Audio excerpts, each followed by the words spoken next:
Usually when we talk about a medical diagnosis, there's this underlying expectation of precision. Right. Feels almost like engineering, Like if Yeah. you fall off a ladder and you break your arm, you go to the hospital, they take an x-ray, and there is that jagged white line on the film. Yeah, exactly. The doctor just points to it with a pen and says, like, there it is. That's the problem. It's binary. Totally binary. It's either broken or it's not broken. Hmm. And honestly, that binary nature is incredibly comforting. Oh, for sure. We have this really deep-seated need for our problems to be visible, to be quantifiable, and most importantly, easily categorized. But then, you step into the world of neurodevelopment and psychology, and particularly trauma, and suddenly that x-ray machine is completely useless. Oh, completely. We're looking at a diagnostic landscape that is just incredibly murky. You can't just point to a shadow on a brain scan and say, there's the manipulation, or, look, right there, that's where their sense of reality was compromised. And that ambiguity is precisely where the danger lies. Because the injuries, they aren't structural in a way you can, like, cast and plaster. Right. The injuries are operational. The machinery of the mind is still running, but the code has been rewritten. Which brings us perfectly to our mission for this deep dive today. We are exploring the hidden machinery of the human mind and specifically focusing on the mechanics of mental manipulation. Yeah. We're going to uncover how easily our perception of reality, our memories, and even our most deeply held moral boundaries can be hijacked. It's fascinating stuff. It really is. And I'm talking directly to you listening right now. You probably think your memories are permanent recordings. You probably believe your choices are entirely your own and that your moral limits, like the things you would absolutely never ever do, are unbreakable. Most people do. Right. But today, using our sources, we're going to explore exactly how a manipulator, or even an entire group of people, can systematically dismantle every single one of those certainties. And I think it's really vital to frame this properly right out of the gate. We're pulling from two amazing sources today: a comprehensive breakdown of psychological vulnerabilities from Sleepy Science, and an analysis of Machiavellian traits from Dark Psychology Coded. Yes, two incredibly detailed documents. And based on those, we aren't talking about supernatural mind control here. No sci-fi brainwashing. Exactly. No flashing lights and pendulums. The reality of manipulation is much more mundane, and honestly, that makes it so much more terrifying. Because it's happening every day. Right. We're talking about the ordinary, everyday features of the human brain. Your brain has certain default settings. For instance, it prioritizes internal coherence over objective truth. Wow. It prioritizes immediate social survival over factual accuracy. Manipulators, they don't have to invent some new dark magic to control people. They just exploit the exact features your brain already uses to get you through your day. Okay, so before we can even begin to understand how someone else manipulates your mind, we first have to understand how your mind manipulates itself, right? Yes, exactly. Reading through the Sleepy Science breakdown on neurological vulnerabilities, the thing that just stopped me in my tracks was this idea of the unified self. Oh, yeah. I think everyone feels like there's a single me sitting behind my eyes, looking out at the world, making the decisions, pulling the levers of my life. The illusion of the unified self. Yeah. I mean, it feels undeniably real. You wake up, you remember who you are, you have this continuous narrative from childhood to, like, this morning's cup of coffee. Right. But neurologically speaking, there is no single you sitting in a control room. The brain is this incredibly chaotic collection of competing systems. Like different modules doing different things. Exactly. You have modules processing visual data, modules processing fear, modules handling language, and they're all operating simultaneously and frequently in direct conflict with one another. And the document highlights this with one of the wildest psychological experiments I have ever encountered. The Michael Gazzaniga split brain patient experiment. Oh, those are foundational. Can you break down the physical setup of what was actually happening to these patients? Because the anatomy here is just crucial to understanding it. The anatomy is the whole story here. So, back in the mid-20th century, there were patients suffering from incredibly severe, uncontrollable epilepsy. Okay. Electrical storms would start in one part of their brain and literally cascade across the entire organ, causing debilitating seizures. So to stop this, surgeons performed a really radical procedure. They severed the corpus callosum. And that's the physical bridge between the two halves of the brain, right? Correct. It's a massive bundle of nerve fibers that connects the left hemisphere to the right hemisphere, allowing them to communicate. Okay, they just cut it. They cut it. By severing it, the surgeons effectively trapped the electrical storms on one side of the brain. And it worked. It successfully treated the epilepsy. But it created a side effect. A huge one. It created a unique situation where researchers like Gazzaniga could communicate with each hemisphere of the brain entirely independently. Right, because the visual pathways cross over, don't they? Like, what my left eye sees is processed by the right side of my brain. Yes, exactly. The visual fields are crossed. So if a patient stared at a dot in the center of a screen, Gazzaniga could flash an image on the far left side of the screen, and only the right hemisphere would see it. And vice versa. Right. If he flashed an image on the right, only the left hemisphere would see it. And here is the really critical anatomical quirk. For most people, the language center, the part of the brain that speaks and generates internal monologue, is located entirely in the left hemisphere. Wow. So the right hemisphere is just, it's mute. Generally, yes. It's mute. It can process complex information. It can recognize faces. It can control the left hand, but it cannot speak. Okay, which sets the stage for the chicken claw and the snow shovel experiment. I want to walk through this step by step because it completely shattered my understanding of free will. They'll do that, yeah. So Gazzaniga flashes an image of a chicken claw to the left hemisphere, the speaking brain. At the exact same time, he flashes an image of a snowy winter scene to the right hemisphere, the mute brain. Right. Then he places a series of physical objects or pictures in front of the patient and asks them to point with both hands to the object that matches what they just saw. So the patient's right hand, which is controlled by the left hemisphere, points to a picture of a chicken. That makes perfect sense. The left hemisphere saw a chicken claw. Exactly. Meanwhile, the patient's left hand, controlled by the right hemisphere, points to a snow shovel, which also makes perfect sense because the right hemisphere saw a snowstorm. Both hemispheres are functioning perfectly based on the information they were given. But then Gazzaniga asks the patient, like, out loud, why did you point to the shovel? And we have to remember who is answering that question. The question is processed and answered by the left hemisphere, the speaking part of the brain. But the left hemisphere never saw the snowstorm. It has absolutely no idea why the left hand is pointing to a shovel. From its perspective, the left hand just moved entirely on its own for no logical reason. It's totally in the dark. So you would expect the patient to just say, I have no idea, or, my hand just did that on its own. But they don't. The left hemisphere doesn't tolerate mystery. Instead of admitting ignorance, the left hemisphere instantly, seamlessly invents a logical lie. It just makes it up. Completely makes it up. The patient answers with complete confidence, oh, that's easy. The chicken claw goes with the chicken, and you need a shovel to clean out the chicken shed. Oh my God. It's like a PR manager who speaks to the press before actually talking to the CEO. That's a great analogy. The CEO, the right hemisphere, makes a move. The press asks why. And the PR manager, having literally no clue what the CEO's strategy is, just spins a plausible story on the spot using whatever facts happen to be lying around just so the company doesn't look chaotic. And the most frightening part is that the PR manager entirely believes their own spin. Gazzaniga called this the interpreter module. The interpreter. Yeah. The speaking brain observes a completed reaction, the hand pointing to the shovel, and it retroactively infers a cause.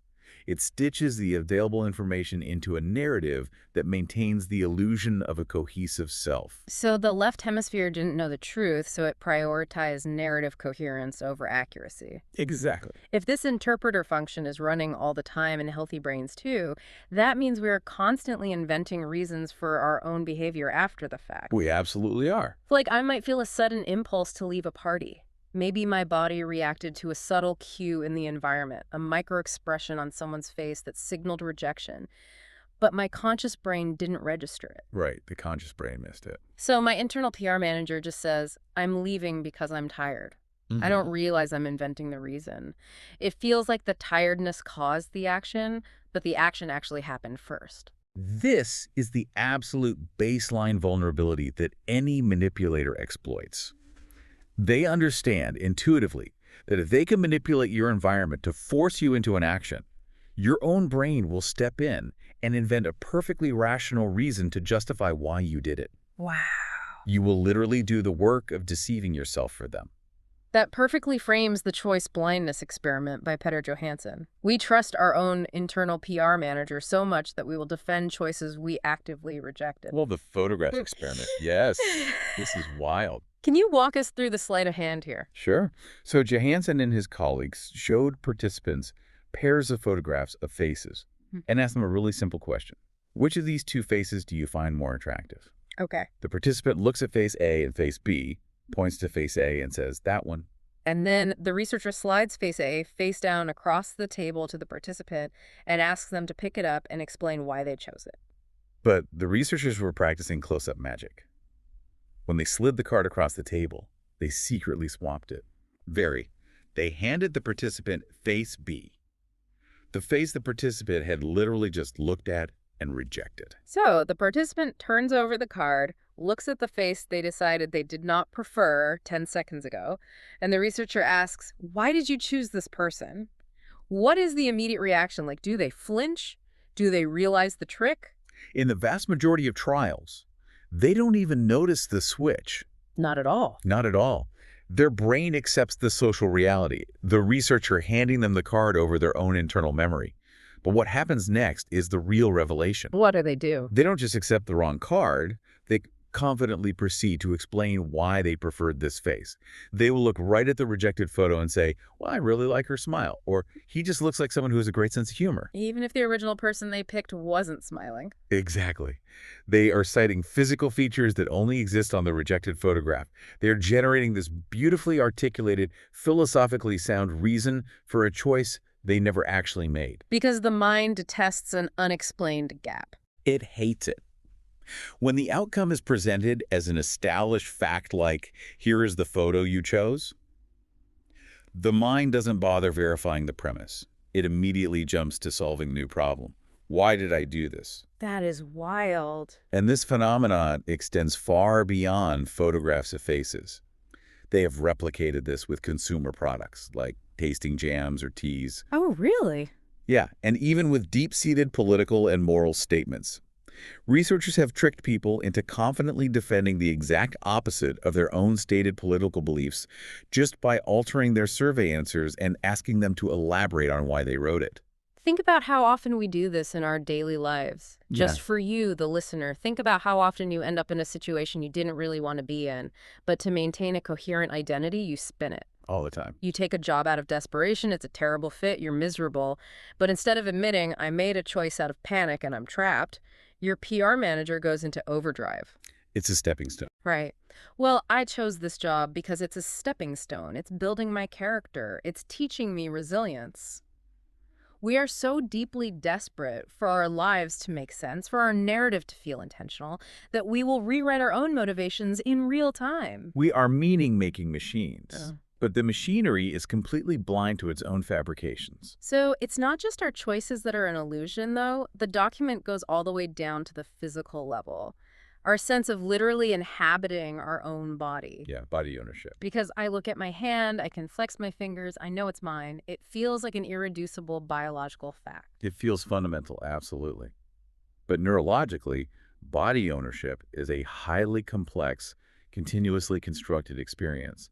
It requires the constant integration of multiple sensory streams in the parietal lobe of the brain. And if that gets messed up? When that integration is disrupted, the illusion collapses entirely. There are extreme neurological conditions that demonstrate this, like osomatic nausea. And this usually happens after a stroke? Right. Or severe damage to the right hemisphere? Yes. In asomatic nausea, a patient might wake up in a hospital bed, look down at their own left arm, and simply fail to recognize it as theirs. Like it doesn't belong to them at all. Exactly. They can feel it if you touch it. They can see it attached to their shoulder, but the internal map has been wiped. That profound, quiet feeling of mindness is gone. It just feels like a piece of dead meat lying in the bed next to them. And then there's somatoparaphrenia, which takes that a step further, where the PR manager gets involved again. Precisely. In somatoparaphrenia, the patient doesn't just deny the limb as theirs. The presence of this foreign object attached to their body creates intense cognitive dissonance. Because there's a random arm there. Right. So the brain invents an elaborate, deeply sincere story to explain it. The patient might insist, with total conviction, that the arm actually belongs to their brother or to the doctor, or that someone snuck into their room at night and sewed a dead person's arm onto their torso. And you cannot argue them out of it, can you? You can show them where it connects to their collarbone, and they will just incorporate that into the delusion. To their damaged sensory integration system, the arm genuinely feels foreign. So the PR manager does its job. It invents a narrative to explain the physical sensation. It feels like someone else's arm, therefore it must be someone else's arm. Wow. But healthy people can experience a temporary version of this too through the rubber hand illusion. This proves that you don't even need a brain injury to have your sense of physical reality hijacked. Oh, the rubber hand illusion is a brilliant demonstration of neuroplasticity. It's multisensory integration happening in real time. How does it work? So, you sit at a table. Your real left hand is hidden from your view behind a small screen. A highly realistic rubber hand is placed on the table directly in front of you, positioned where your real hand should be. Okay. The researcher then takes 2 small paintbrushes. They stroke your hidden real hand and the visible rubber hand at the exact same time, in the exact same rhythm, on the exact same finger. So I am feeling the physical sensation of the brush on my real hand, but my eyes are watching the brush stroke the rubber hand. Right. And initially you just know it's a trick. But within minutes, sometimes literally seconds, your brain begins to struggle with the sensory overlap. Because the visual data says, I am being touched here, and the tactile data says, I am feeling touch. Exactly. The brain resolves this conflict by shifting your sense of proprioception, your sense of where your body is in space. You literally begin to feel as though the physical sensation is originating from the rubber hand itself. The brain just adopts a piece of plastic. It assimilates it. And you can prove the assimilation has happened. Wow. Once the illusion takes hold, if the researcher suddenly pulls out a hammer and violently smashes the rubber hand, the subject will physically flinch. No way. Yeah, their heart rate will spike. They will violently yank their real arm back behind the screen. Their autonomic nervous system responds to the threat against the rubber hand exactly as it would respond to a threat against flesh and blood. That is incredible. The brain negotiated a new reality based on sensory matching. It completely abandoned its own physical boundary because the external input was convincing enough. So, if sight and touch can convince a healthy, critical thinking adult that a piece of rubber on a table is part of their own living body, if the physical boundaries of the self are that flexible, the psychological boundaries must be infinitely more vulnerable. And that is the exact pivot point into understanding interpersonal manipulation. Your psychological self, your beliefs, your memories, your perception of whether a conversation went well or poorly, none of that exists in a vacuum. We rely constantly on external feedback to confirm our reality. Always. Yeah. We use the people around us as a mirror to check our own PR manager's work. We develop a shared reality. Like I say, wow, that movie was depressing. And you say, yeah, it really was. And now my emotional reaction is validated. Right. But what happens when the person providing that feedback, the mirror you rely on to understand the world, actively wants to control you? That is when you enter the realm of coercive control and gaslighting. And we really need to define gaslighting with absolute precision here because it has become a diluted buzzword. Definitely. People use it to describe basically any disagreement. Like if two friends remember a conversation differently, one might say, stop gaslighting me. Yeah, and that is a disagreement over memory. That is not gaslighting. Gaslighting requires intent, doesn't it? And it requires a systematic approach. It's not just a single lie to cover up a mistake. It is a calculated dismantling of the target's interpretive authority. Exactly. It is a long-term interpersonal pattern designed to undermine your confidence in your own cognitive faculties. Yeah. It's not the manipulator simply saying, I didn't say that. It's them saying, you always assume the worst. You are too sensitive. You're misinterpreting things again because you have those deep-seated trust issues we talked about. I want to walk through a specific hypothetical to really nail down how insidious this is. Let's say a couple agrees to meet for an important anniversary dinner at 7 p.m. The manipulator shows up at 9:00 p.m. No text, no call. The victim is sitting there, rightfully angry. The victim enters the conversation trying to discuss a clear, observable behavior. You were 2 hours late and you didn't call me. That was incredibly disrespectful. In a healthy dynamic, the partner would apologize, explain the delay, and validate the hurt. But the gaslighter cannot allow the victim to hold the moral high ground. They can't let them have interpretive authority. Right. So they execute a sleight of hand.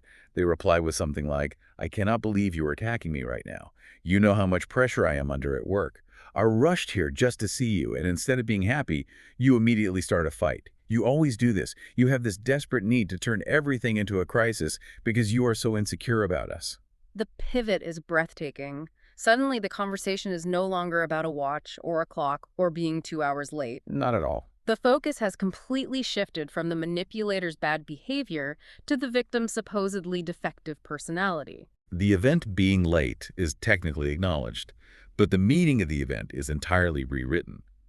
The victim came to the table ready to discuss punctuality and respect, and 10 minutes later, they find themselves frantically defending their own sanity. They are pleading, like, I'm not insecure, I just wanted you to call. And every single time the victim defends their personality, they are implicitly accepting the manipulator's premise. Oh, wow. By arguing that they aren't insecure, they are accepting that their insecurity is the topic of debate. They're handing over the steering wheel of the reality car. And over months and years of this, the cognitive exhaustion must become paralyzing. You just stop trusting your own anger. If someone does something cruel to you, your first thought is no longer, that was cruel. No, your first thought is, am I overreacting? Let me ask the person who just hurt me if I have the right to feel hurt. You start consulting the person who unsettled you to find out if your unsettlement is valid. And this exploitation thrives on a psychological vulnerability known as alexithymia. Alexithymia. Yet, the breakdown as emotional blindness. This concept is absolutely terrifying. What exactly does alexithymia feel like to the person experiencing it? Alexithymia is a persistent difficulty in identifying and describing internal emotional states. It's not that the person doesn't feel anything. They still feel emotions. They feel the physiological arousal acutely. Their chest tightens, their palms sweat, their heart races, there's a heavy pit in their stomach. But when their brain tries to translate those bodily sensations into a clear emotional label, the machinery stutters. So they can't answer the question, am I angry? Am I terrified? Am I deeply ashamed? Or am I just incredibly excited? Right. They lack the emotional granularity. They have the physical symptoms of an emotion, but no vocabulary to pin it down. And a manipulator, who is highly observant, spots this confusion instantly. They absolutely exploit it. If you cannot name your own feelings, the manipulator will graciously step in and act as your emotional translator. Oh, they love doing that. You are in an argument. Your chest tightens, you know something is profoundly wrong. The manipulator looks at you and says, look at how tense you are. You're only upset right now because you fear intimacy. You're pushing me away because you're terrified of how close we're getting. If you don't have the internal clarity to say, no, this feeling in my chest is anger because you just violated a boundary, you are left with this confusing void, and the manipulator's explanation fills the void. It actually relieves the tension of not knowing what you're feeling. It does. You might even feel a twisted sense of gratitude. Like, wow, they understand me better than I understand myself. They're literally writing your reality from the inside out. They give a coherent shape to your internal chaos. And once you rely on them to tell you what you are feeling, you rely on them to tell you who you are. Which brings us to the specific mechanics outlined in the analysis of Machiavellian traits from Dark Psychology Coded. Right. Truly skilled manipulators, they don't force their reality onto you bluntly. They use tactics like psychological echo and calculated opacity to make you pull their reality inward. Let's break down psychological echo, because when we think of a manipulator, we often picture someone aggressive, someone pushing their agenda. But the source material suggests the exact opposite. A master manipulator doesn't push, because pushing creates resistance. They don't push, they reflect. They become a perfectly polished mirror. Psychological echo is the practice of reflecting your deepest, often unspoken psychological needs back to you. How do they figure out those needs? They listen carefully during the initial stages of a relationship to figure out what emotional frequency you are starved for, and they tune themselves to broadcast exactly on that frequency. The document mentions the 3 silent questions that every single human being is subconsciously asking when they meet someone new. Yes.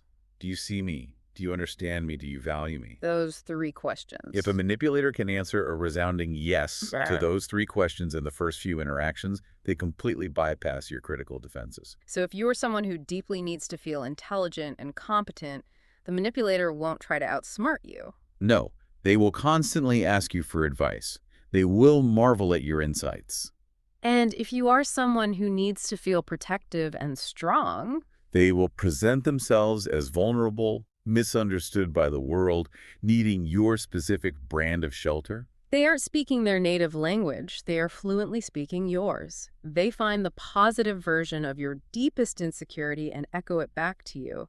It's like someone finding a key that perfectly fits a lock you didn't even realize was on your own front door. That's a perfect way to put it. And once they have the door open, they employ calculated opacity. Calculated opacity, the strategic use of mystery. It's essentially deliberately leaving massive gaps in your personal narrative. Right. Yeah. You don't necessarily lie outright. You just don't explain everything. Yeah. You answer a probing question with a slight smile, a vague philosophical statement, and then you just change the subject. And this creates what psychologists call a curiosity gap. Human cognition is driven by Gestalt principles. We cannot stand unresolved patterns.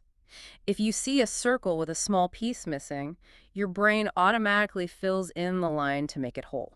And the same applies to personalities. If someone gives you 80% of a personality, your brain works overtime to fill in the remaining 20%.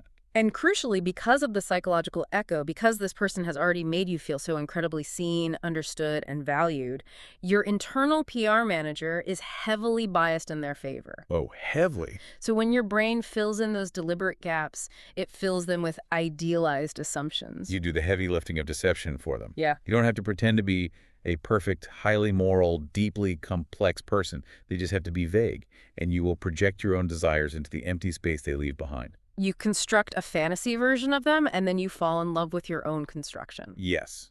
That explains how the trap is set. That's how reality gets blurred, how the victim gets hooked. But once the victim is inside, how does the manipulator lock the door? I mean, how does a person stay in a situation that is clearly objectively destructive to their well-being? The lock is forged through progressive psychological control. Yeah. It never happens overnight. It is a slow, agonizingly incremental progression. It has to be slow. Yeah, because if a stranger walked up to you on a first date, slammed their fist on the table, and started screaming at you about your outfit, you would leave immediately. Your self-preservation instincts would fire perfectly. Right. The control has to be built so gradually that each step feels like a logical, unavoidable continuation of the step before it. The primary mechanism for this progression is traumatic bonding, driven by intermittent reinforcement. I really want to dig into this because this is perhaps the most universally misunderstood dynamic in all of human psychology. It really is. People constantly ask victims of abusive relationships, why didn't you just leave? As if the victim is sitting there doing a rational pros and cons list and just failing at basic math. It is entirely the wrong question. It assumes the victim is operating under normal, rational conditions. What outsiders don't understand is that it is not irrationality keeping the victim there. It is biology. It is neurochemistry. The slot machine analogy for intermittent reinforcement makes this so clear. Can you explain that? B.F. Skinner demonstrated this decades ago. If you put a pigeon in a box with a lever, and the lever dispenses a pellet of food every single time the pigeon pecks it, the pigeon learns the pattern, gets bored, and only pecks when hungry. Makes sense. If the lever never dispenses food, the pigeon gives up entirely. But if you program the lever to pay out unpredictably, intermittently, maybe on the 3rd peck, then the 50th, then the 2nd, the pigeon becomes obsessed. Just keeps pecking. The unpredictability creates a massive spike of dopamine in the brain when the reward finally drops. It is the most powerfully addictive schedule of reinforcement known to neuroscience. It is literally why casinos make billions of dollars. So how does a manipulator weaponize a slot machine dynamic in a relationship? The manipulator alternates, seemingly at random, between periods of terror and periods of intense affection. They create a baseline environment of anxiety, criticism, or fear. And the victim's nervous system goes into absolute overdrive. Right. You are flooded with cortisol. Your fight or flight system is screaming, and you are desperately, frantically looking for a way to relieve the unbearable stress. And then, just when the victim is about to break, the slot machine pays out. Suddenly, the manipulator Oh, softens. They yeah. become tender. They apologize profusely. They buy a thoughtful gift. They briefly become the incredibly attuned, loving person from the early days of the psychological echo. And the physical relief of that moment must be completely overwhelming. The relief is intoxicating. The victim's nervous system doesn't just register happiness, it registers survival. It becomes chemically addicted to that sudden drop in cortisol and the corresponding flood of dopamine. Wow. But here is the devastating central paradox of the trauma bond. The abuser becomes both the source of the mortal panic and the only available savior from that panic. The person who is terrifying you is the exact same person your biological attachment system is screaming at you to run toward for comfort. They hold the antidote to the poison they just injected you with. Precisely. Your brain learns a dark lesson. Surviving the fear earns the reward of affection. A good day with a manipulator isn't just a normal good day. It feels like salvation. And a bad day just means you haven't worked hard enough or appeased them enough to earn the good version of them back. Exactly. Which shifts our understanding of Stockholm Syndrome. The document actually argues against using the term Stockholm Syndrome entirely, suggesting it misrepresents what's actually happening in the victim's brain. Because Stockholm Syndrome is just a catchy media term, right? Born from a specific bank robbery in the 1970s. Right. It is not a formal psychiatric diagnosis in the DSM. The problem with the term is that it makes the victim look like they've been brainwashed into a naive romantic fantasy about their captor. It pathologizes the victim. Yes. The much more biologically accurate term is appeasement. Appeasement as a hardwired survival mechanism. Exactly. When a mammal faces a predator, the primary responses are fight or flight. But what happens when you are trapped? What happens when fighting back will escalate the violence and get you killed, and fleeing is physically or financially impossible? You can't fight, you can't run. So you freeze or you fawn. You have to find a way to make the threat less threatening. You appease the predator. You hyper-focus on their every need, their shifting moods, the rhythm of their breathing, the micro changes in the tone of their voice. You become hyper-vigilant to keep them docile. It's like studying the weather patterns of a tornado while you are trapped inside the funnel. You learn the tornado's moods better than your own because your physical life depends on predicting which way the wind will blow next. You become an absolute expert in their emotional weather. Yep. And here's where the psychological trap closes. Because you are spending 100% of your cognitive energy trying to understand them, to anticipate what might set them off, to see the world exactly as they see it so you can avoid triggering them, you begin to experience a strange, synthetic empathy for them. Because you literally have to adopt their perspective just to survive. Yes. And a skilled manipulator will feed this synthetic empathy. They will share stories of their own childhood trauma, their past victimizations, their deep inner pain. To make you feel bad for them. Right. They invite you to reframe their current cruelty not as malice, but as the flailing of a wounded animal. Mm-hmm. And once you view yourself as the only person in the world who truly understands their pain, leaving doesn't just feel dangerous. It feels like a profound moral failure. You feel like you are abandoning a helpless creature that relies on you. Exactly. That is heavy. And the truly frightening thing is that this machinery doesn't just operate in one-on-one relationships. We see these exact same mechanics scaled up to the organizational level. Cults, high-control religious groups, extreme political factions, even certain toxic corporate environments. The mechanics are identical, just applied by a community instead of an individual. The blueprint is the same. The process of isolating the target, dismantling their reality, and making them entirely dependent on the group for their sense of identity. I always hear people say, I would never join a cult. I'm too smart for that. But nobody ever joins a cult, do they? They join a passionate startup or an intense yoga retreat or a self-help seminar that promises to unlock their potential. How does the recruitment actually work? Recruitment is entirely dependent on timing. High-control groups target people during a period of transition. It's a phase psychologists call unfreezing. Unfreezing. You just moved to a new city, you went through a devastating divorce, you lost your career, or you are grieving a sudden death. During these transitions, your identity is temporarily unstable. Your roots are pulled up, and you are desperately looking for new soil. And that's when the group swarms you. The famous love bombing phase. Love bombing is the psychological echo amplified by 50 people. You walk into the room, and suddenly you are the center of the universe. They just overwhelm you with positivity. Right. They tell you that you are incredibly special, that your specific talents are exactly what their mission has been missing, that they understand your pain better than anyone else ever has. They offer absolute certainty in a moment of your life characterized by chaos. But the love bombing is just the bait. The hook is the isolation. And there's a fascinating detail about how high control groups handle the recruit's family. They don't just tell you to stop talking to your parents. They perform this brilliant piece of psychological judo to reframe your family's love as a threat. It's a masterpiece of preemptive framing. The cult leader knows that within a few months your family will notice you acting strangely. Right, you're giving away your money, you're changing your vocabulary, you look exhausted. The family will inevitably try to intervene. So the leader predicts the intervention before it happens. They sit the recruit down and say, as you grow in your spiritual journey, the people anchored in the old, unenlightened world simply won't understand. Your family will try to pull you back. It will look like concern, but their concern is actually jealousy. Or it's a spiritual attack by dark forces using your loved ones as vessels. So when your mom inevitably calls a week later and says, honey, I'm really worried about this group you're spending all your time with, she is walking completely blind into a trap the leader set. Exactly. When the family pushes back, it perfectly validates the cult leader's prophecy. The leader turns to the recruit and says, see, I told you they would do this. I am the only one who truly sees the reality of the situation. Wow. The family's genuine, desperate love is recoded in the recruit's mind as evidence that the cult leader is omniscient.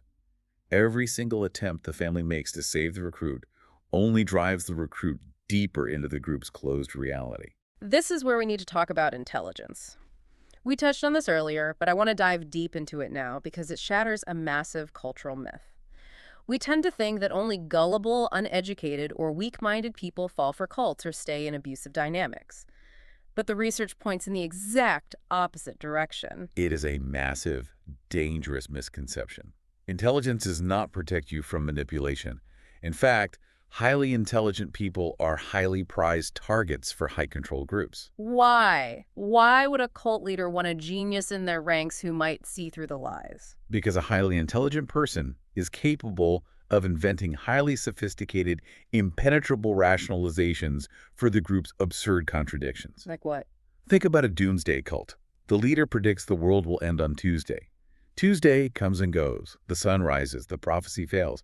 A less intelligent person might just look at the sky, get confused, realize they've been conned, and walk away. But a highly intelligent person, they have the cognitive horsepower to invent a complex theological, philosophical, or quantum physics framework to explain why the failure was actually a deeper, invisible kind of success. The world didn't end physically because our group's intense prayers elevated the vibrational frequency of the planet and bought humanity another decade. The PR manager strikes again, but this time with a PhD. They use their massive intellect not to seek the truth, but to defend the group's ideology. Which brings us to a terrifying question. If a manipulator or a group can make you doubt your family and make you rationalize obvious lies, how far can they go? Can they actually reach into your brain and alter your own history? Yes, they can hack your memory, and memory is the bedrock of identity. If I can change what you remember, I can change who you are. We have to discard the cultural metaphor that memory is like a video camera recording files onto a hard drive where you just click play to retrieve the nest. How does memory actually work neurologically? Memory is a reconstruction. It's much closer to a Wikipedia page that you, and sometimes other people, can edit. A Wikipedia page, that's a great visual. Every time you recall an event, you are not playing a tape. You are pulling fragmented sensory details from storage in different parts of the brain and reassembling them on the fly. And during that reassembly process, the memory becomes malleable. It enters a state where new, false information can easily be woven into the original fabric. Which introduces the phenomenon of source monitoring error. Walk us through the mechanism of this because it explains how false memories take root. Source monitoring error is what happens when your brain loses the metadata tag on a file. Let's say you have a memory fragment of a bright red balloon.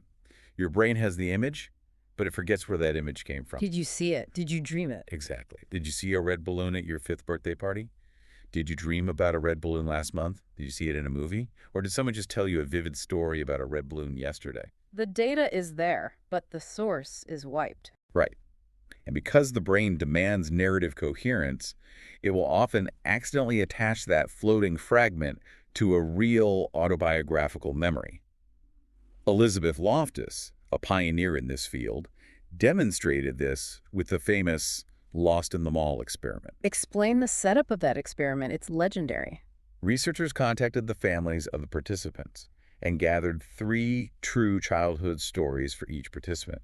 Then the researchers fabricated a 4th, completely fake story. Woohoo! They wrote a detailed narrative about the participant getting lost in a specific local shopping mall at the age of 5, wandering around crying, and eventually being rescued by an elderly woman. Okay.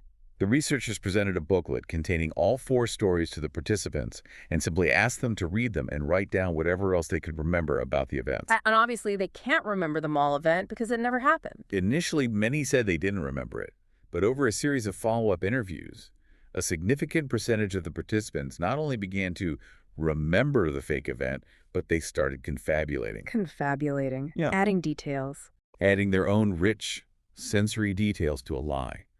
They would say things like, "Oh yeah, I remember the old woman who found me. She was wearing a blue coat." Or, "I remember I was clutching my teddy bear and crying by the fountain." Wow.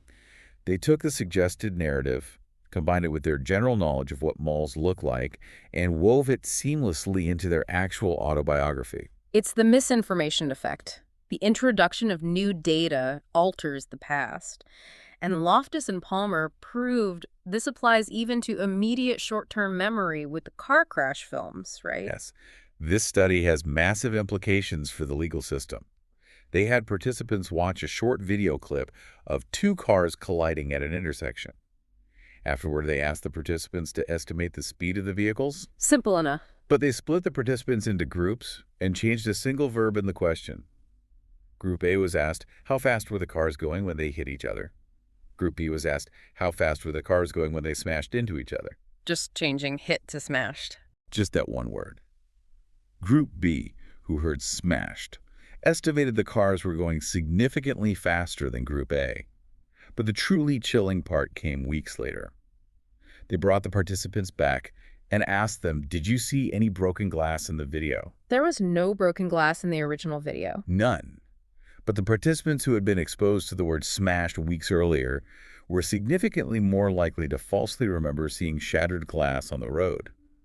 The violent verb didn't just alter their speed estimate, it retroactively reached back and physically altered their visual memory of the event. This brings us straight into the mechanics of false confessions in the criminal justice system. When you look at the statistics of exonerations based on DNA evidence, a shocking number of those innocent people actually confessed to the crime. It's true. From the outside, sitting comfortably on our couches, we think, I would never confess to a crime I didn't commit, especially a major crime.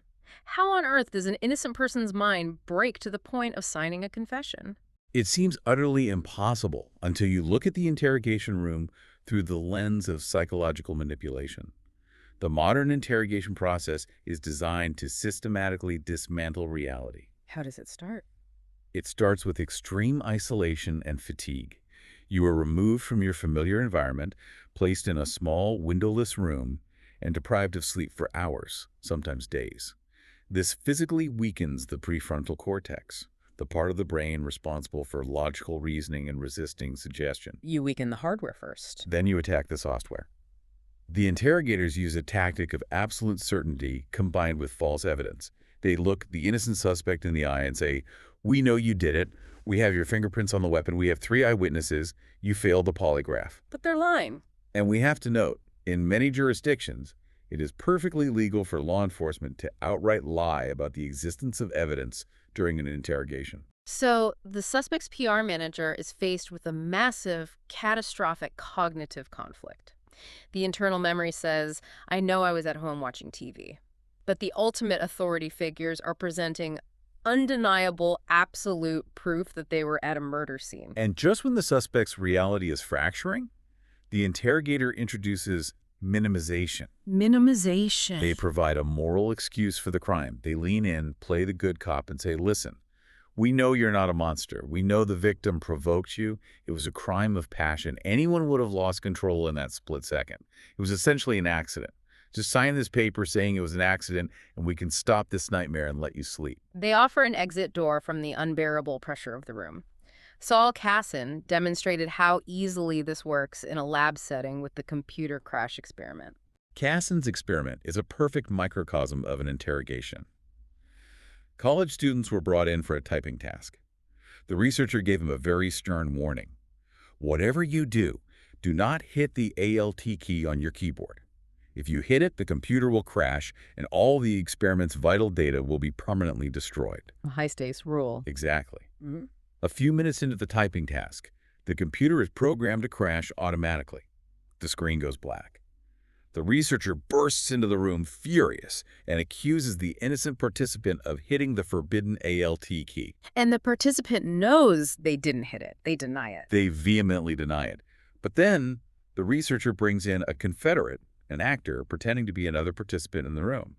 The researcher asks the actor what happened, and the actor says, actually, I saw them hit the Alt key. The introduction of false eyewitness evidence? Right.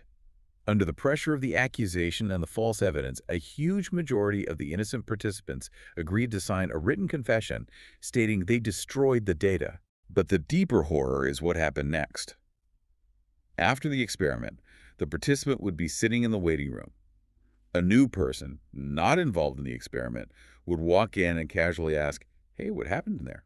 And what did they say? Many of the innocent participants had internalized the guilt. They would tell the stranger, I hit the wrong key and ruined the whole experiment.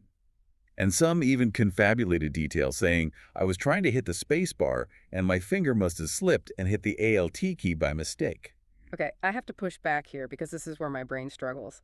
I can understand confessing to hitting a key on a keyboard. It's a minor action, easily forgotten.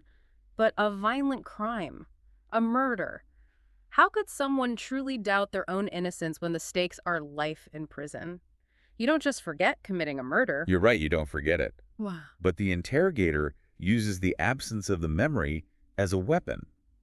When the suspect insists over and over, I have no memory of doing this, I would remember doing this, the interrogator flips the script. They say, exactly. You don't remember it because you were in a blind rage, you blacked out. The human brain represses memories that are too traumatic to handle. The fact that you don't remember it is proof of how violent you became. Oh my God. They twist the assertion of innocence into a symptom of the crime. Yes. They pathologize the innocence over hours and hours of sleep deprivation under the crushing weight of fake evidence, facing an interrogator who is offering a lighter sentence if they just admit the repressed truth. The mind finally breaks. The PR manager just gives up. The suspect's PR manager realizes that maintaining the I didn't do it narrative is resulting in endless punishment. So the brain adopts the interrogator's narrative to survive the room. The suspect starts to think, maybe I really did black out. Maybe I did do it and I just can't remember. They invent a memory to satisfy the authority figure and escape the immediate trauma of the interrogation. Which is the perfect bridge into the next massive question. Ordinary people. Inhuman orders. We've explored how one individual can be broken in a room. But how do manipulators hack the minds of entire crowds? How do institutions get ordinary, morally upright people to commit systemic atrocities? We have to look at the architecture of obedience. And Stanley Milgram's shock experiments from the 1960s at Yale University are the absolute cornerstone of understanding this. Most people know the basic premise of Milgram. The participant thinks they are the teacher. They are instructed to administer an electric shock to a learner in the next room every time the learner gets a word puzzle wrong. Right. The learner is an actor. There are no real shocks, but the participant believes it is entirely real. They hear the actor screaming in agony through the wall, and the shock machine goes all the way up to 450 volts, labeled danger, severe shock. And the terrifying, paradigm-shifting result was that a massive percentage of ordinary people went all the way to 450 volts, administering what they believed were potentially lethal shocks, simply because a man in a gray lab coat calmly told them, the experiment requires that you continue. But the crucial insight here isn't just the blind obedience to the lab coat, it's the mechanics of how they got there. The key to the Milgram experiment wasn't the final 450-volt switch. No, the key was the gradual escalation. The machine did not start at 450 volts. It started at 15 volts, a tiny, barely perceptible tingle. Then the next mistake was 30 volts, then 45. The shocks increased in tiny 15-volt increments. The slow trap. The progressive psychological control applied to morality. Exactly. It's the principle of escalating commitment. If the researcher had walked the participant into the room on minute 1 and said, hit this guy with 450 volts, almost everyone would have immediately refused. But if you have already pressed the button for 135 volts, why is 150 volts suddenly the line you won't cross? What makes a 150 mathematically more immoral than 135? By refusing at 150 volts, you are forced to cognitively admit that the shock you just administered at 135 volts was an immoral act. Yes. To stop, you have to condemn your own previous behavior. And people are so desperately protective of their self-image as good, cooperative, consistent people that they keep moving forward, hoping the authority figure will eventually stop it for them. They surrender their moral agency to the momentum of the system. The document mentions another experiment regarding authority that genuinely chilled me because it didn't happen in a psychology lab. It happened in a real hospital. The Hoffling Hospital experiment with the drug Astratin. This study is a terrifying indictment of hierarchical obedience. A researcher phoned a hospital ward, identified himself as Dr. Smith, a doctor the nurse on duty had never met or heard of. He ordered the nurse to immediately administer 20 milligrams of a drug called Astratin to a specific patient. And there were multiple massive red flags built into this request. Several. First, strict hospital policy forbade nurses from taking medication orders over the phone. Second, the drug itself was a fiction created for the experiment, but the bottle planted in the medicine cabinet clearly stated in bold letters that the absolute maximum safe daily dose was 10 milligrams. So Dr. Smith was ordering double the lethal limit. Yes. A stranger on the phone asks a nurse to break hospital rules and administer a lethal dose of a drug to a patient.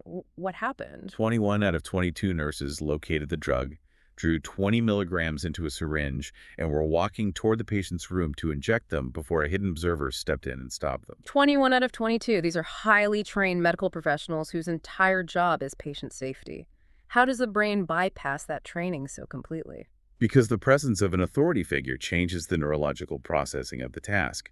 For those nurses, the hierarchy transformed a profound moral and medical question, should I poison this patient, into a purely technical administrative question, how quickly and efficiently can I fulfill the doctor's request? That is horrifying. When a command comes from a recognized authority structure, the prefrontal cortex essentially offloads the moral responsibility onto the person giving the order. The nurse's PR manager says, I am just the instrument. The doctor is the author of the act. It's the ultimate dilution of responsibility, which connects perfectly to Solomon Asch's lion experiment on conformity.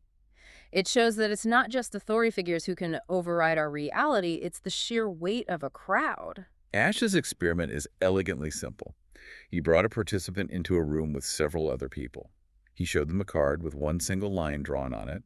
Then he showed them a second card with 3 comparison lines of varying lengths. Okay. He asked the group, which of the 3 lines matches the first one? It was a visual no-brainer. Line A was identical, the others were inches longer or shorter. But everyone else in the room was an actor working for Asch. Yes. And the actors were instructed to all confidently choose line C, the obviously incorrect line. The real participant was always seated, so they had to answer second to last, after hearing a unified chorus of wrong answers. And the result was that roughly a third of the real participants conformed and gave the clearly incorrect answer just to agree with the group. But the terror of this isn't just that people lied to fit in. Right. Post-experiment interviews revealed 2 different types of conformity. There was normative influence, which is exactly what you'd expect. I knew they were wrong, but I didn't want to rock the boat or look like a weirdo. Sure. But then there was informational influence, which is far deeper. Some participants genuinely began to doubt their own eyesight. They thought, if 5 intelligent, confident people see line C and I see line A, my eyes must be failing me. I must be positioned at a weird angle. They treated the consensus of the crowd as a more reliable source of physical reality than their own retinas. And this scales up to a concept with deadly real-world consequences: Pluralistic ignorance and the bystander effect, studied by Darley and Latane. The bystander effect is the psychological diffusion of responsibility in a crowd. If you are walking down an empty street at night and you see someone collapse clutching their chest, you feel 100% responsible for helping them. Because you're the only one there. You are the only one there. The moral weight is entirely on your shoulders. But if you see the exact same thing happen on a crowded sidewalk with 10 other people around, you subconsciously divide the responsibility. You feel only 10% responsible. The illusion of the fixed pie of responsibility. Exactly. And because everyone feels only 10% responsible, everyone hesitates. They look around to see what the other 9 people are doing. This creates pluralistic ignorance. Pluralistic ignorance. Everyone is looking at everyone else, and since nobody's reacting, everyone collectively assumes, well, if nobody else thinks this is an emergency, it must not be an emergency. Maybe the guy is just drunk or acting. The silence of the crowd becomes the empirical evidence that nothing is wrong while a man dies on the pavement. Okay, so if the crowd's default state is inaction, how does a totalitarian system actually get the crowd to actively participate in cruelty? The document highlights the work of Albert Bandura and the concept of moral disengagement. And the primary tool is language. Euphemistic labeling. Language is the ultimate tool for hiding cruelty from the PR manager. If a corrupt system wants you to do something terrible, they don't try to change your morality. That's too hard. Instead, they change the name of the act before you do it so your morality doesn't trigger. Humiliating an employee becomes giving tough developmental feedback. Torture becomes enhanced interrogation techniques. Civilian casualties become collateral damage. Firing 3,000 people who have mortgages and children becomes undergoing a strategic workforce optimization. It's sickening. The physical, bleeding reality of the action doesn't change one iota, but the bureaucratic words act as an emotional anesthesia. They separate the action from the moral standard you usually apply to it. Which leads directly to the darkest mechanism of all. Dehumanization, or what the researchers specifically call infrahumanization. What is the distinction there? Because when I think of dehumanization, I think of calling a group of people rats or cockroaches. Calling a group animals is explicit dehumanization, and it is obvious. Infrahumanization is much subtler, much more insidious, and therefore vastly more common in our daily lives. How does it work? It is the subconscious tendency to strip psychological complexity from an outgroup. You don't have to call someone a monster to mistreat them. You just have to convince yourself that their emotional interior is much simpler and therefore less valuable than yours. How does that play out in our thinking? It's about primary versus secondary emotions. We tend to believe that our group, our political party, our nationality, our family experience is complex secondary emotions. We feel nostalgia, bittersweet hope, profound existential guilt, nuanced grief. Right. But we implicitly believe that the other group only experiences primary reactive animalistic emotions: anger, fear, lust, panic. So if they are angry, it's because they are inherently violent and irrational. But if our group is angry, it's because we have a rich, nuanced history of being unjustly provoked. Precisely. By stripping the outgroup of psychological complexity, their suffering becomes less morally important than ours. If they don't feel grief as deeply as we do, then destroying their homes isn't as big of a tragedy as a scratch on our bumper. It makes their pain incredibly easy to dismiss. We have covered a massive amount of incredibly dark territory here. The illusion of the unified self, the way gaslighters rewrite our reality, the biology of trauma bonds, the fragility of memory, the mechanics of blind obedience. It's a lot to process. It is. Which brings us to the final and most crucial part of this deep dive. The shield. We know the vulnerabilities. Who is most at risk, and how on earth do we build a defense against this psychological machinery? The very first step in building a defense is discarding the biggest myth we hold about vulnerability. We have to discard the myth that smart people are safe. The trap of intelligence. The expert drops a bombshell in the analysis. Intelligence can actually make you more vulnerable to self-deception. Yes. We briefly touched on this with occult rationalizations, but cognitive psychologist Keith Stanovich's research on my-side bias explores this deeply. My-side bias is the universal tendency to evaluate evidence, generate evidence, and test hypotheses in a way that favors what you already firmly believe. But shouldn't high cognitive ability, having a high IQ, being well-read, Shouldn't that give you the tools to overcome that bias? You would logically think so, but the data says no. Stanovich found that highly intelligent people are often just as biased, and in many cases significantly more biased than people with average intelligence. Why is that? Because their massive intellect doesn't act like an impartial judge carefully weighing the evidence on the scales of truth. Their intellect acts like a highly paid defense lawyer. Defending a conclusion that the emotional tribal brain has already chosen. Exactly. A less intelligent person faced with contradictory data might just cross their arms and say, I don't like this, it feels wrong. But a highly intelligent person, they will invent a masterful, methodologically complex critique of the data's sample size, standard deviation, and funding sources. They use their vast intellectual resources to build an impenetrable fortress around their blind spots. I have to pause here because this is so incredibly relevant to our modern discourse, especially in politics. I want to be perfectly clear to you, everyone listening right now. This applies to all sides of the political spectrum impartially. The psychology shows us that whether you lean left, lean right, or sit in the middle, we all use our intellect to defend our tribe and relentlessly dissect the other side. Your brilliance is often just your bias dressed in a tuxedo. It is a universal human flaw. The more of your identity you have tied up in a belief, whether it's political, religious, or interpersonal, the harder that internal defense lawyer will work to protect it from reality. So if our own intelligence isn't the shield, what is? The second document, The Analysis of Machiavellian Traits from Dark Psychology Coded, actually provides some incredibly pragmatic defensive tools. It extracts the positive survival lessons from these dark traits. It calls it dark intelligence. Let's talk about the first tool, the principle of detachment. The principle of detachment is a realization that the less you desperately need a specific outcome, the harder you are to manipulate. Manipulators prey on desperation. Desperation. They prey on your intense fear of losing the relationship, losing the job, losing your social status within a group. If you are deeply attached to looking like a good person in their eyes, they will constantly threaten to label you a bad person to control your behavior. But how do you practice detachment without just becoming a cold, unfeeling sociopath? We want to care about our jobs and our partners. Detachment doesn't mean you don't care. It means you aren't fundamentally controlled by the fear of loss.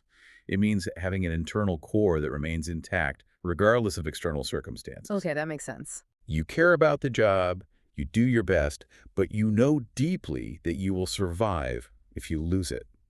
You love your partner, but you refuse to sacrifice your sanity or your grip on reality to keep them. The person with the absolute most power in any room, in any negotiation, is the person who is genuinely willing to walk away. That leads directly into the next defensive tool, outcome obsession over ego. A manipulator always wants you to focus on your ego. They want to trap you in an endless, exhausting argument about who is right, who started it, who has the moral high ground, or who is the better person. Because while you are frantically defending your ego, you are trapped in their arena playing their game. It's the hypothetical we talked about earlier. You spend an hour proving you aren't insecure instead of addressing the fact that they were 2 hours late and disrespected your time. Exactly. Yeah. Outcome obsession means aggressively letting go of the need to be right in their eyes and focusing entirely on the real-world result you want to achieve. So you just let them think they won. If your goal is to get a toxic, gaslighting person out of your life, you do not need to win the final argument. You do not need them to validate your feelings. You do not need them to confess that they were wrong. You just need them gone. You let them think they won the argument. You let them tell their friends they won the argument, as long as you achieve the physical outcome of freedom. That is incredibly pragmatic. You stop fighting for the narrative and start fighting for the reality. Which brings us to the final, and perhaps the most difficult tool to master. Ambiguous morality or pragmatism. This is the hard realization that sometimes being a nice person actively enables abuse. Society conditions us heavily to believe that we must always be forgiving, we must always be polite, we must always give people the benefit of the doubt and hear them out. Always be the bigger person. Right. But manipulators weaponize that social contract. They use your goodness against you. They know you won't make a scene. They know you'll answer the phone out of politeness. Yes. Real, lasting protection requires setting firm, impenetrable boundaries. And enforcing a hard boundary often looks cold, harsh, or even mean to outsiders who don't understand the toxic dynamic. Pragmatism means you care significantly more about protecting your psychological safety than you do about performing niceness for an audience. You have to be willing to be the villain in their twisted story in order to survive in reality. You have to be okay with them saying you're cold if being cold is what keeps you safe. It is the hardest lesson to internalize, especially for highly empathetic people, but it is often the most necessary for survival. Let's pull all of this together and synthesize this incredible journey we've been on today. We started by looking at the architecture of the brain, realizing that our minds are incredibly powerful, yet they prioritize internal coherence, biological survival, and social belonging far above objective truth. Our internal PR manager is always spinning a story to make the world make sense. And we explored how manipulators, whether individuals or institutions, weaponize those exact baseline features. Right. They blur reality through the slow drip of gaslighting. They force isolation to become your only source of truth. They use intermittent reinforcement to physically addict your nervous system to the relief they provide. And they alter the very language we use to make cruelty seem not just acceptable, but necessary.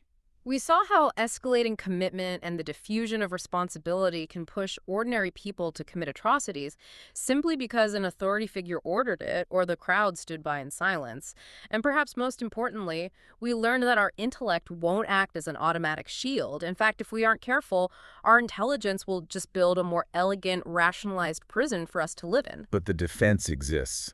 It requires deliberate effort. It requires detachment, an obsession with real-world outcomes over ego battles, and the unwavering willingness to set boundaries that might not look pretty to the outside world. As we wrap up this deep dive, I want to leave you, the listener, with a final lingering question straight from the insights of these documents to mull over in the days ahead. The next time you find yourself brilliantly justifying a questionable choice, or perfectly eloquently explaining away someone else's repeatedly bad behavior, stop and ask yourself, what part of your identity would shatter if your brilliant excuse was actually completely false? Because the X-ray machine for the mind might be permanently broken, but if you look closely enough at the muddy waters, you might finally see who is actually throwing the stones and making the ripples. Thank you for joining us on this deep dive. Stay curious, stay detached when you need to be, and above all, fiercely protect your own reality. We'll see you next time.